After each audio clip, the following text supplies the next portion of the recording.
చిత్తూరు జిల్లాలో ఘోర రోడ్డు ప్రమాదం జరిగింది. పొంగనూరు సమీపంలో గ్రీన్ వ్యాలీ స్కూల్ వద్ద టెంపోను కంటైనర్ ఢీకొంది. ఈ ఘటనలో 5గురు ప్రాణాలు కోల్పోయారు. ప్రమాద సమయంలో టెంపోలో 14 మంది ఉన్నట్లు సమాచారం. గాయపడిన వారిని ఆసుపత్రికి తరలించారు. చిత్తూరులో జరిగిన ప్రమాదంలో ప్రాణాలు కోల్పోయిన వారంతా స్పెయిన్కు చెందిన వారిగా గుర్తించారు పోలీసులు. వీరంతా అనంతపురం రూరల్ డెవలప్మెంట్ పనుల పరిశీలనకు వచ్చారు. అనంతపురం నుంచి పాండిచ్చేరి వెళ్తుండగా ఈ ప్రమాదం జరిగింది. ఇక పొంగనూరు రోడ్డు ప్రమాద ఘటనపై మరిన్ని వివరాలు మా ప్రతినిధి దామోదర్ అందిస్తారు. దామోదర్, ప్రమాద ఘటనపై మీ దగ్గర ఉన్న డీటెయిల్స్ ఏంటి?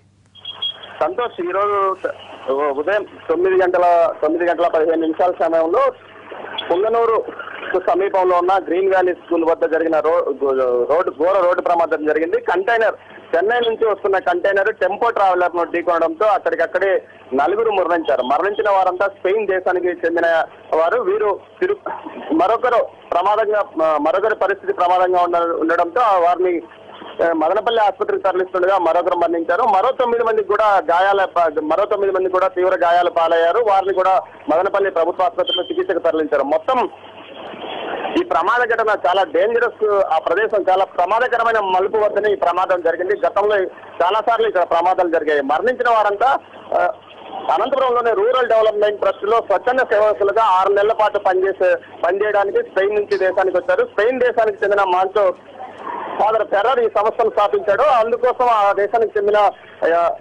వాలంటీర్లు 6 నెలల పాటు ఇక్కడికి వచ్చి పనిచేసి తిరిగి వెళ్తుంటారు. ఈ నేపథ్యంలో ఈ విధంగా పనిచేయడానికి వచ్చిన వారు ఈ వారాంతపు సెలవుల్లో శని ఆదివారాల్లో పాండిచ్చేరిలో వెళ్లే విధంగా వారు ప్లాన్ చేసుకున్నారు. ఆ విహారయాత్రకు వెళ్తుండగా అనంతపురం నుంచి పాండిచ్చేరి వెళ్తుండగా ఈ ప్రమాదం జరిగింది. ఈ ప్రమాదంలో మరణించిన వారి వివరాలు ఇంకా తెలియాల్సింది.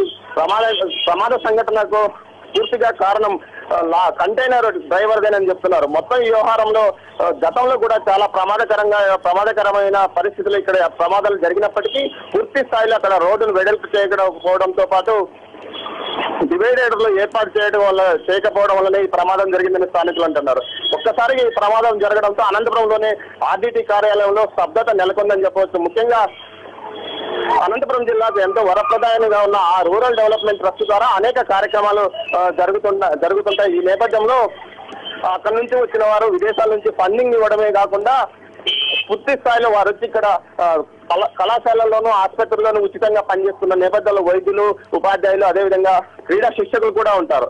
ఈ విధంగా వారిని మరణించడంతో రూరల్ డెవలప్మెంట్ కార్యాలయంతో పాటు మిగతా చోట్ల ఒక విషాదకరమైన వాతావరణం నెలకొంది. అక్కడి నుంచి పుట్టిన సంస్థ చైర్మన్ గా ఉన్న మాంచు ఫెర్రర్ తో పాటు మిగతా కార్యవర్గం అంతా మదనపల్లికి వస్తున్నారని తెలిసింది. మొత్తం మీద ఈ యాక్సిడెంట్ జరిగిన తీరుతో జిల్లా అధికారులు కూడా అప్రమత్తమై సంఘటనా స్థలానికి వెళ్తున్నారు. Santosh. Right thank you Damodar.